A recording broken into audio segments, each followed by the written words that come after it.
Olá, seja bem-vindo e bem-vinda ao Planeta Campo Entrevista, um programa semanal que traz até a sua tela grandes especialistas na pauta da sustentabilidade e assuntos relacionados ao tema. Foi dado início à era do mercado de carbono e da biodiversidade, e com ela a luta pela sustentabilidade ambiental, social e também econômica. Preservar e remunerar, recuperar áreas e aumentar a produtividade. Dois lados de uma mesma moeda para tornar o avanço nessa agenda possível. Para falar sobre esse assunto, nós vamos conversar hoje com o coordenador do Observatório de Bioeconomia da Fundação Getúlio Vargas e professor das Escolas de Economia e Direito da FGV. Ele possui doutorado pela Universidade de Harvard e exerceu distintas posições no governo federal, como secretário de Desenvolvimento Sustentável da Secretaria de Assuntos Estratégicos da Presidência da República. Nosso entrevistado de hoje é Daniel Barcelos Vargas.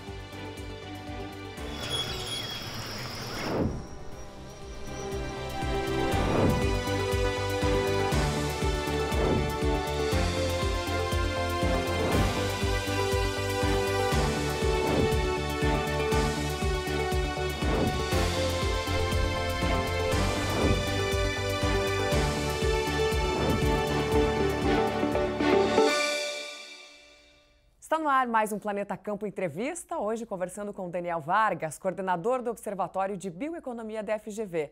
Daniel, primeiramente, seja muito bem-vindo ao programa. É um prazer te receber aqui. Obrigada por ter atendido ao nosso chamado e estar aqui conosco hoje.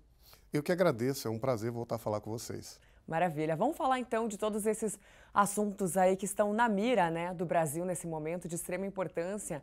Começando agora sobre um ensaio que você publicou recentemente que analisa aí a luta pelo verde nesse cenário onde se prevê remuneração para isso por meio dos chamados pagamentos por serviços ambientais. Eu gostaria que você comentasse um pouquinho sobre os principais pontos desse ensaio. A grande questão, Sara, é que a gente vê agora o mundo priorizando como nunca o desafio de acelerar essa transição verde, de uma economia que se organizou nos últimos 200 anos, baseada em boa parte em energias ou em formas de consumo que geram uma pegada ambiental, para uma economia que seja sustentável, sacramentando o casamento entre produção e sustentabilidade. Então o grande desafio é a gente passar para uma economia cada vez mais verde. A grande questão é que verde, no debate que tem acontecido no mundo e também no Brasil, não é apenas uma cor, mas é uma condição econômica referenciada em um conjunto de padrões, de regras, segundo as quais a gente diferencia quais atividades são sustentáveis e quais não são. E hoje, esses padrões de verde são em boa medida criados a partir da realidade produtiva de países temperados. E quando esses padrões são globalizados e transportados para realidades diferentes como a nossa, um mundo tropical com uma capacidade fotossintética muito mais elevada, com condições de sol, de clima, de solo diferenciadas, os efeitos negativos que isso gera para a nossa produção são muitas vezes ignorados ou desconhecidos. E o grande desafio, esse é o ponto central do artigo, é como o Brasil deve olhar para esse desafio da transição verde, buscando tropicalizar esses padrões segundo os quais a gente avalia a nossa produção, a nossa pegada ambiental, mas também os nossos ativos sustentáveis, fazendo com isso que a gente seja tratado com uma régua ajustada à nossa realidade, não criada para uma realidade produtiva diferente.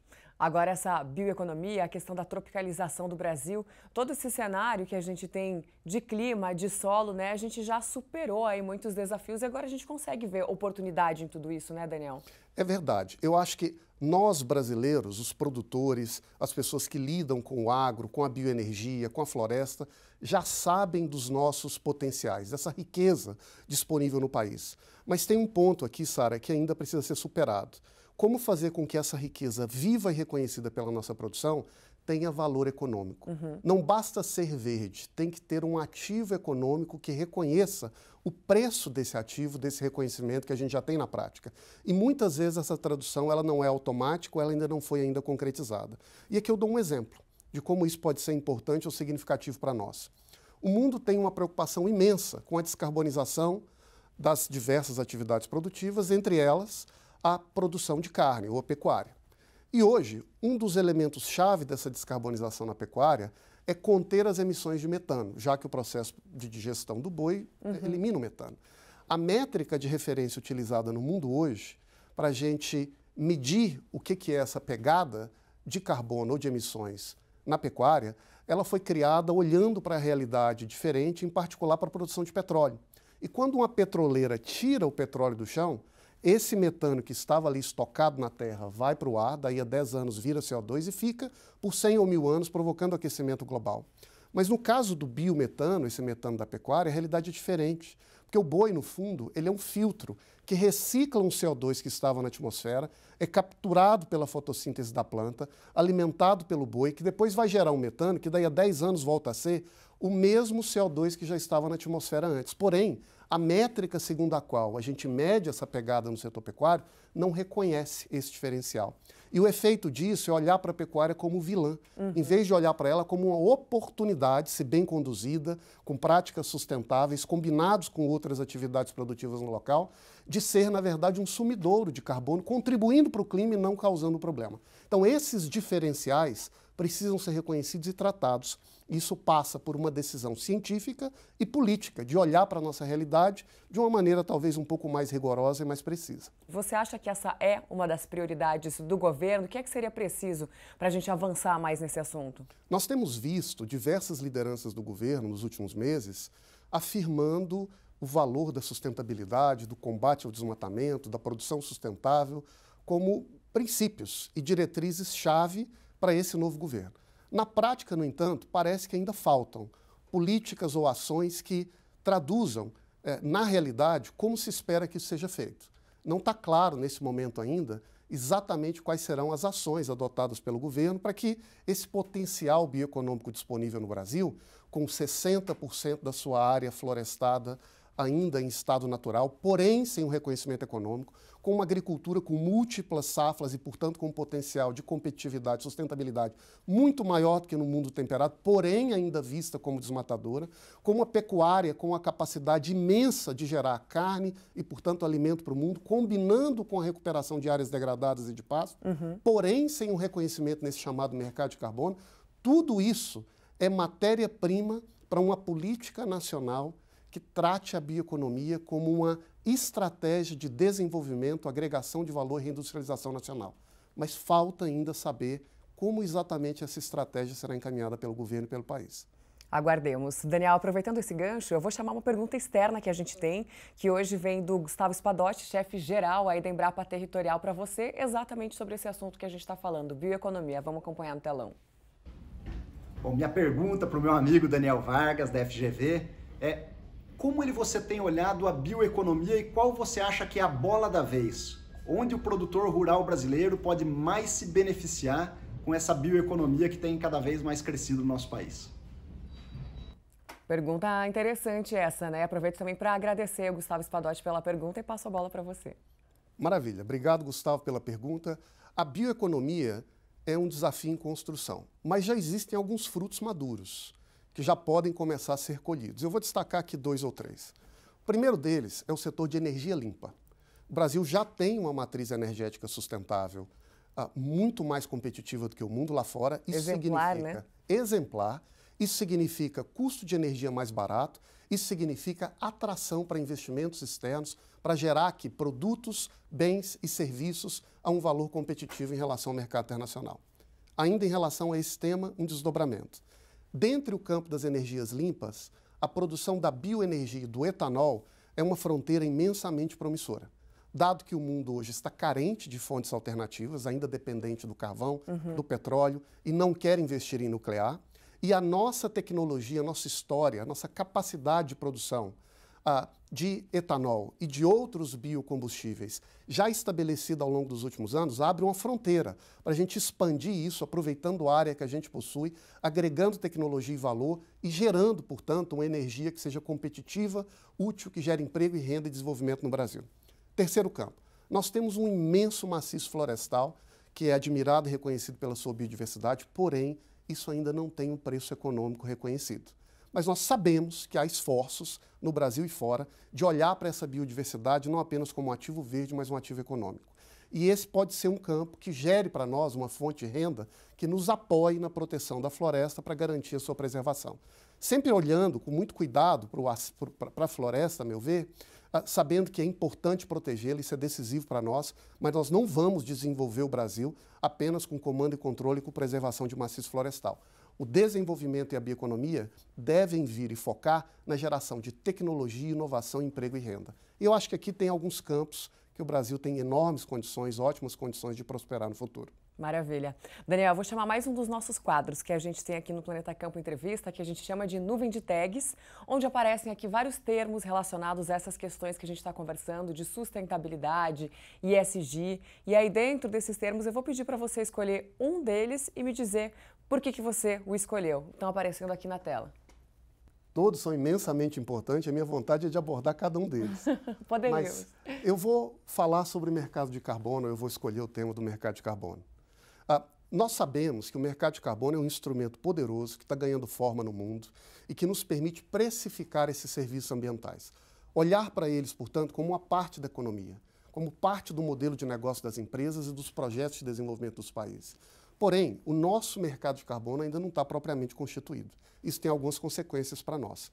A primeira delas é que, sem um mercado organizado, a gente acaba participando dos mercados voluntários internacionais, cujo propósito principal não é gerar desenvolvimento no Brasil, é compensar as emissões produzidas por economias sujas lá fora. Então, o que a Europa não consegue cortar das suas emissões de energia, ela planta floresta ou paga para nós preservarmos a floresta para limpar a sujeira que eles produziram. Melhor do que nada, mas isso não é o que nós queremos. O que nós queremos é um mercado de carbono que financie a produção e a produtividade verdes no Brasil. O desenvolvimento tropical passa por inovação com investimento e crédito. O mercado de carbono pode ser um instrumento poderoso para isso, mas isso depende de nós termos um regime regulatório e a ciência e a tecnologia apropriados para viabilizar, não é, esse investimento verde para promover a produção e a produtividade ao longo dos próximos anos no Brasil, gerando, portanto, isso que o mundo inteiro quer, renda e riqueza para o desenvolvimento dos países com preservação da natureza. Ou seja, um bom fim, mas também com um bom caminho, né? Um bom meio aí dentro desse assunto. E a gente vai voltar a falar de mercado de carbono daqui a pouquinho, depois do intervalo. Não sai daí que nós já voltamos.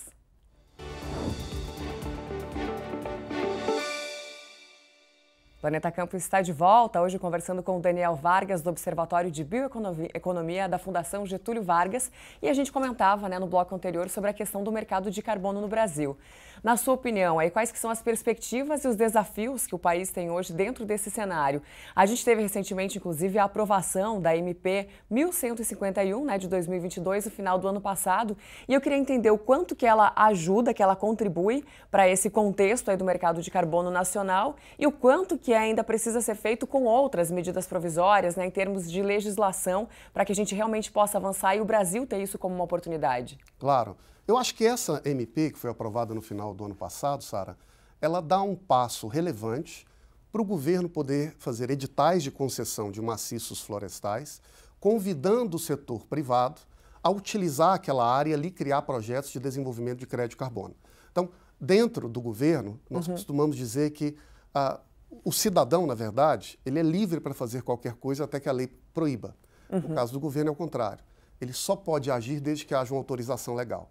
Então essa MP, que tem força de lei, dá esse comando, essa autorização, que a partir de agora poderá ser utilizado pelo governo para criar editais de concessão florestal que tenham essa semente, esse embrião que vai estimular o setor privado a criar, não é, projetos de desenvolvimento e a partir daí fazer com que o ativo florestal possa de fato ser reconhecido no mercado. Mas eu acho que tem um outro desafio, que é mais abrangente, talvez mais central, que é criar uma lei que regulamente o mercado de carbono no Brasil como um todo. Desde Glasgow, na COP26, os países se comprometeram a regulamentar os seus mercados de carbono. Nós tivemos esse decreto que foi editado ano passado pelo governo federal, que dá um primeiro passo nessa direção. A partir de então, alguns projetos de lei começaram a tramitar no governo, aliás, no Congresso brasileiro. O último deles, do senador Tasso Gereissati, que consolida as experiências anteriores e passa agora uma direção que talvez seja melhor até o momento. E algum desses projetos de lei terá que ser aprovado e regulamentado para dar clareza sobre como esse mercado de crédito de carbono vai funcionar no Brasil. E dentro desse projeto, me parece que existem aqui duas questões centrais que precisarão ser resolvidas. A primeira tem uma relação direta com o agro, e o Brasil precisará decidir. O agro entrará no mercado de carbono como um setor obrigado e, portanto, que terá um custo e uma obrigação de cumprir com metas setoriais particulares, ou ele entrará no mercado de carbono como um setor potencialmente beneficiado se ele fizer investimentos produtivos sustentáveis que poderão, portanto, gerar crédito. Há uma disputa sobre esse tema e não há clareza em relação a isso, mas isso é central, que significa dizer que o produtor brasileiro vai ter que pagar se não cumprir com algumas obrigações, ou significa dizer que nós vamos reconhecer toda essa sustentabilidade histórica que o Brasil possui desde sempre, mas que ainda não tem um reconhecimento de mercado e agora, finalmente, poderá ter um espaço para isso. Maravilha. Agora, voltando, né, a esse tema principal, lá do início da nossa entrevista, a questão da bioeconomia, no qual você é um especialista, quais você considera que sejam hoje os pontos-chave aí dentro dessa pauta que dizem respeito aos agricultores brasileiros? Antes você falou das energias renováveis, agora eu queria puxar um pouquinho para o lado do produtor rural também. Claro. Primeiro, Sara, ou o produtor rural brasileiro terá um espaço para rentabilizar a sua sustentabilidade e, portanto, nós olharemos para a bioeconomia com uma forma generosa, includente, que traga a produção para dentro do projeto da sustentabilidade, ou dificilmente nós teremos um projeto de avanço da sustentabilidade no Brasil que tenha escala e que envolva a massa de produtores e a massa da produção nacional. Mas aqui me parece que tem uma questão que merece ser conhecida, compreendida e talvez pensada com um pouco mais de detalhe. Para que essa atividade produtiva sustentável tenha um valor, ela precisa ser medida. E essa mensuração depende de métricas, metodologias e fatores de produção que permitam a cada produtor, em cada área, em cada localização do Brasil, olhar para a sua realidade, separar o joio do trigo e dar números ao seu benefício ambiental. E essa tarefa é uma tarefa que ainda precisa ser amplamente desenvolvida no Brasil, a começar pela criação de uma base nacional de métricas, metodologias e dados tropicais ajustados como uma luva à realidade produtiva nacional. Segundo, nós precisamos ter uma capacitação do produtor e da produção brasileira para assimilar esse conhecimento novo e fazer disso uma oportunidade. Parece um desafio imenso, mas nós sabemos que o campo brasileiro é uma fábrica de conhecimento, que se transforma e se adapta continuamente, incorporando tecnologias, incorporando técnicas. E agora, o que nós temos é só mais uma etapa desse mesmo desafio, da produção brasileira e do nosso produtor assimilar esse novo conhecimento, essa nova demanda, fazendo com isso que a gente saia na frente e nos beneficiemos com toda essa expectativa que o mundo tem em relação ao verde. E, por fim, é preciso que haja crédito para financiar essa transição e para acelerar essa incorporação de tecnologias. Parte desse crédito pode ser público, mas nós precisamos cada vez mais do crédito privado e do comércio para financiar esse desafio. O mundo pede produtos sustentáveis e para a gente poder oferecer esse produto sustentável, a gente precisa ter o apoio de esses referenciais de certificação, de tecnologia, de ciência, mas também de mercados abertos. E aqui tem um desafio para o governo de criar uma estratégia que concilie essas expectativas no mundo com o nosso potencial estabelecido. Para o produtor, eu vejo um mercado com grandes oportunidades. Espero que a gente consiga abraçá-las de fato e convertê-las em renda e riqueza para nós. É isso. Agora, mudando um pouco de assunto, mas ainda muito dentro, né, dessa nossa pauta aqui, eu queria a sua opinião sobre a questão do hidrogênio verde, né? A gente sabe, inclusive, que o mercado internacional está de olho no Brasil, sempre está de olho no Brasil, mas também por causa da questão do hidrogênio verde. Você enxerga isso como um potencial? Até que ponto que ele é benéfico e realmente sustentável? Como que você enxerga esse cenário? Eu vejo com bons olhos esse potencial que o Brasil possui. Já há exemplos internacionais de países que estão apostando pesado nisso, começando pela Ásia, como o Japão está anunciando ser o primeiro país a se tornar a sociedade do hidrogênio, a sociedade verde, que vai ser ancorada, que vai se organizar nessa nova fonte. E nós temos aqui condições naturais para participar desse mercado no futuro, oferecendo essa energia nova, inclusive utilizando o próprio etanol como uma matriz que pode servir para gerar essa energia, com base em que a gente gera a molécula de hidrogênio e pode, a partir daí, portanto, explorar esse mercado também. Agora, nós estamos no primeiro momento do avanço dessa nova economia da energia. E o passo aqui é de olhar para o mundo e tentar não perder, digamos assim, essa onda que está se abrindo e esse horizonte que se constrói. Condições nós temos, mas precisaremos de investimento, precisaremos de regulações cada vez mais sofisticadas e robustas e precisaremos de tecnologia para explorar esse novo campo aqui entre nós. E aproveitando esse olhar para frente, eu vou chamar um quadro que a gente tem aqui, que nós chamamos de Planeta em 2033. É um momento de reflexão, né, que a gente para pensar um pouquinho sobre o que a gente espera do nosso planeta daqui exatos 10 anos, como que a gente vai estar em todos esses termos de sustentabilidade, termos ambientais, enfim, dentro de todo esse contexto aqui que a gente está conversando. O que você pensa, Daniel? Essa é uma ótima pergunta, Sara. Eu acho que essa agenda da sustentabilidade veio para ficar e nós precisamos olhar para ela como um desafio, como uma urgência, mas também como uma oportunidade que ela significa para nós. Nos últimos 50 anos, Sara, todo o debate sobre o desenvolvimento nos países mais pobres estava associado a aproveitar um atributo que esses países possuíam e que talvez os ricos não tinham na mesma qualidade, que era o trabalho a um preço mais barato.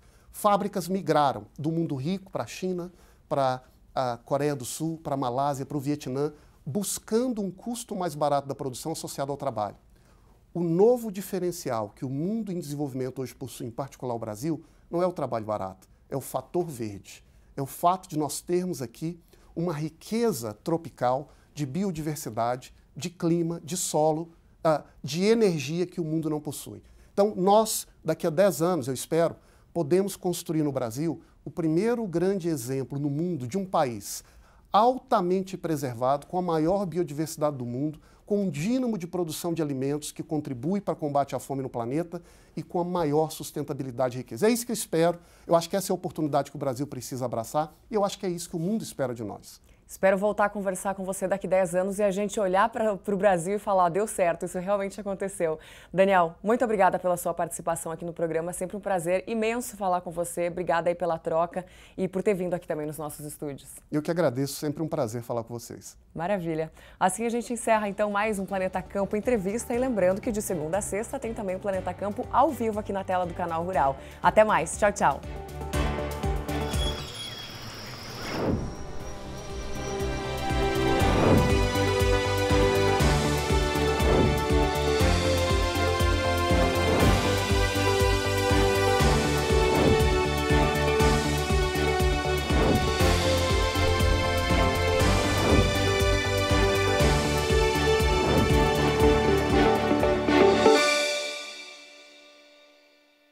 Planeta Campo Entrevista, patrocínio JBS. Alimentar a mudança é o nosso compromisso. O PL, apoiador oficial na América do Sul da Copa do Mundo da FIFA no Catar. Apoio SLC Agrícola, produzindo com eficiência e sustentabilidade.